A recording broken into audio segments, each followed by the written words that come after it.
Movimento Nacional. fim2medaordem.com. Ou para quem preferir, fim2medaordem.com.br. Visite nosso site www.fim2medaordem.com. Participe do nosso movimento site oficial www.fim2medaordem.com. Por favor, deixa seu like para nos motivar a trabalhar ainda mais pela nossa causa. fim2medaordem.com. Participe você também dos nossos grupos do WhatsApp. O link do grupo está na descrição desse vídeo. O link do nosso grupo do WhatsApp está também em nosso site fim2medaordem.com. Participe você. Também inscreva-se em nosso canal do YouTube. Ative o sininho para receber notificações de vídeos novos. Veja agora mesmo a descrição deste vídeo. Siga-nos no Instagram, fim2medaordem.com.br. Visite agora mesmo no nosso site www.fim2medaordem.com. Inscreva-se também em nosso site. O link está na página do nosso site oficial do movimento, fim2medaordem.com. Fale conosco, diretoria@fim2medaordem.com.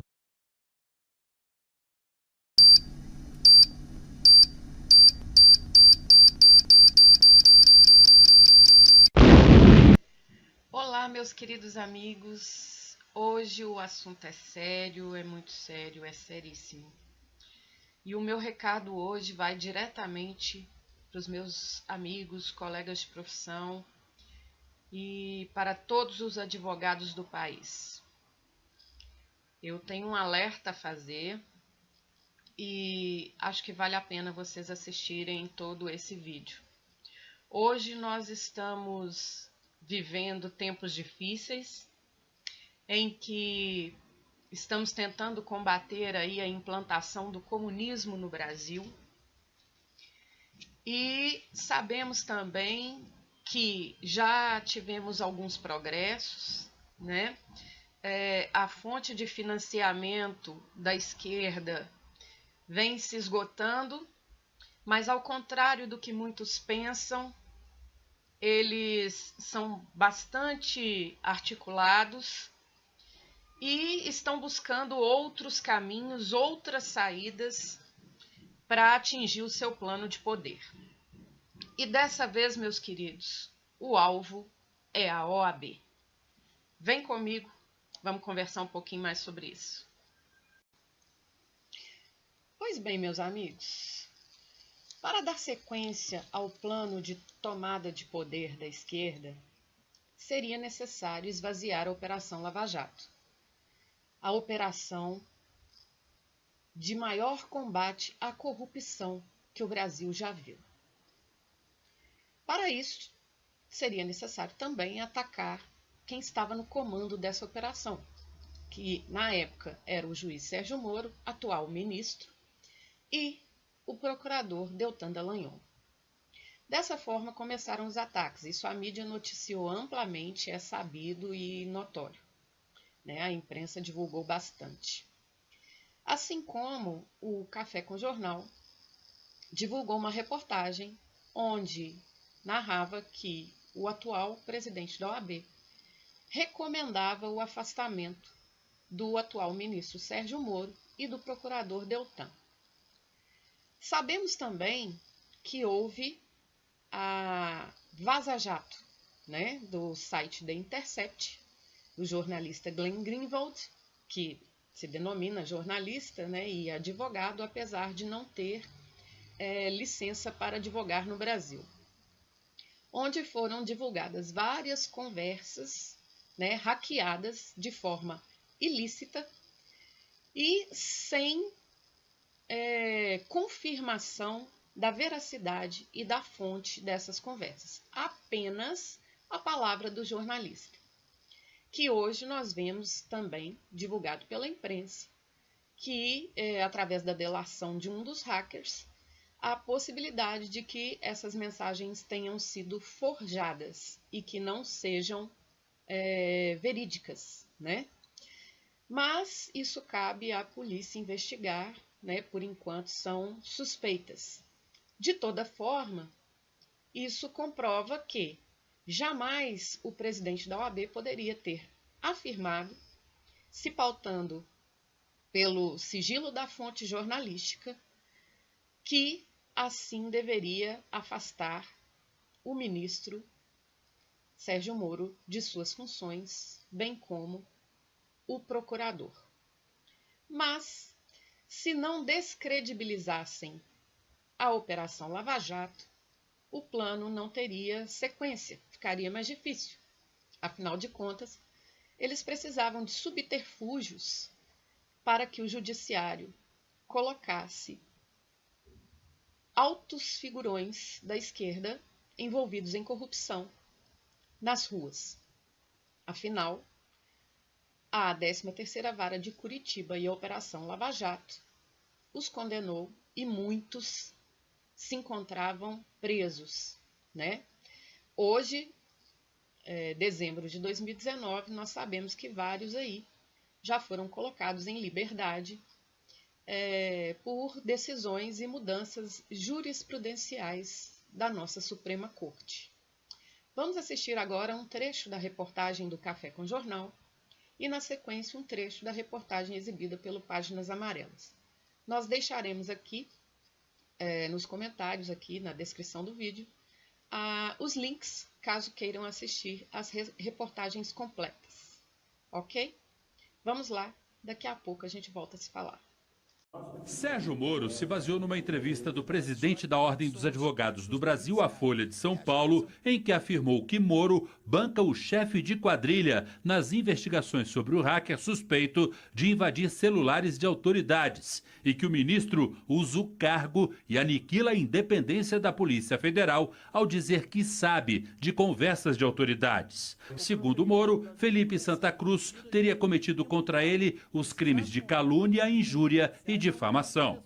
Em nota, o presidente da OAB disse que não teve a intenção de ofender a honra do ministro e que a crítica foi jurídica e institucional. Felipe Santa Cruz ainda defende o afastamento de Moro do cargo para o bom andamento das investigações. Felipe, cabe à OAB esse tipo de ação? Sim. Porque não fica parecido com um partido político? Não, ao contrário. A OAB não poderia ser um partido? Pode ser um partido, mas nós na OAB temos, historicamente no Brasil, inclusive a Constituição por isso assim o define, nós temos essa posição de liderança da sociedade civil para os grandes temas. É óbvio que nós não vamos entrar na particularidade, na agenda específica, mas a defesa da educação é um tema que não é só digamos assim, é um tema que é ligado a todos nós. E a Ordem, historicamente, ocupa esse local, tanto que tem essa competência, a legitimidade de ir ao Supremo provocar a ação, e ação essa que foi distribuída para o ministro Celso Mello,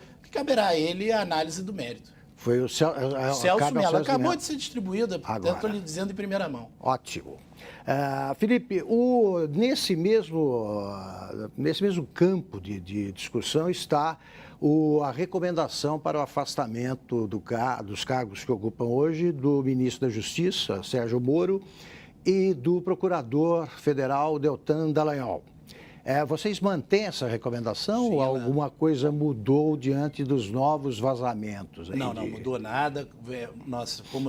A recomendação é que eles se afastem para que possam se defender, como, aliás, estão tentando fazer dentro dos processos. Na sindicância, foi aberta uma sindicância contra a Deltan e o ministro Moro tem vindo a público dar suas explicações. O processo continua, né? Esse processo de informações continua. O que nos parece cada vez mais claro, Augusto, é que essa é uma decisão que foi coletiva na OAB, foi unânime de todos os estados, porque nós, advogados, achamos, como somos a representação da defesa e do contraditório, nós achamos muito grave um modelo onde exista uma parceria do Ministério Público com a magistratura. Apenas um rápido comentário aqui, pessoal. Vocês observaram aí, prestaram atenção, que o atual presidente da OAB diz que essa decisão de recomendar o afastamento do ministro Sérgio Moro e do procurador Deltan foi unânime da advocacia de todos os estados do Brasil. Vamos continuar. A informação é obtida por um hacker. É crime? Veja, para o hacker, Mas se a informação é verídica e ela interessa à imprensa e à sociedade, aliás, é a tese do Dr. Moro. Ela não é, a divulgação não é crime. Então, por esse raciocínio, as acusações feitas pelo Moro, as acusações não, as afirmações que amparam a sentença de prisão do Lula, por exemplo, tudo isso continua válido. Aí só podemos verificar no caso concreto. Por exemplo, se a nulidade é absoluta ou relativa. Pois é, você defende a anulação da... Não, eu sinceramente ainda não tenho posição disso. Até porque não conheço no caso concreto. Eu nunca li o processo inteiro. Pessoal, me corrijam se eu estiver equivocada aqui. Até coloquei o óculos aqui para ver se escuto melhor. Mas ele admite que não leu o processo do condenado Luiz Inácio Lula da Silva. Foi isso que eu entendi? E vocês entenderam a mesma coisa? Ou seja, ele não olhou o processo. Então, por isso, ele não poderia se manifestar, né? Mas o detalhe não é a questão da manifestação. O detalhe tantas pessoas dizem aí, né? Lula inocente, Lula condenado sem provas.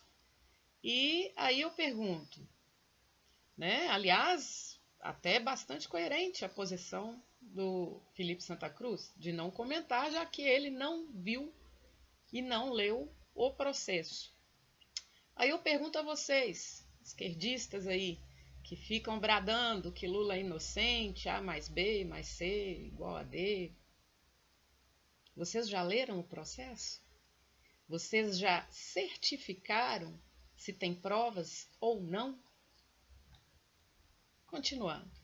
Eu pergunto o seguinte, Felipe, na medida em que instâncias superiores confirmam a decisão, não fica clara a culpa do réu, do acusado? Não, tanto que está se discutindo no Brasil... Mas se o Tribunal Regional Federal confirma, o Superior Tribunal de Justiça confirma. É óbvio que fortalece a decisão de piso, mas em relação à nulidade, aí de todas as defesas, vamos falar em tese, como a instrução foi feita hoje, com a dúvida, 60% do povo brasileiro entende que um juiz não pode ter lado, porque ele entende no caso concreto, eu vou me separar. Se o juiz for amigo do advogado da minha esposa, daquela que eu estou me separando, da minha ex-esposa, isso é imparcialidade? Esse é um modelo de justiça clássico? Não. Justiça imparcial não.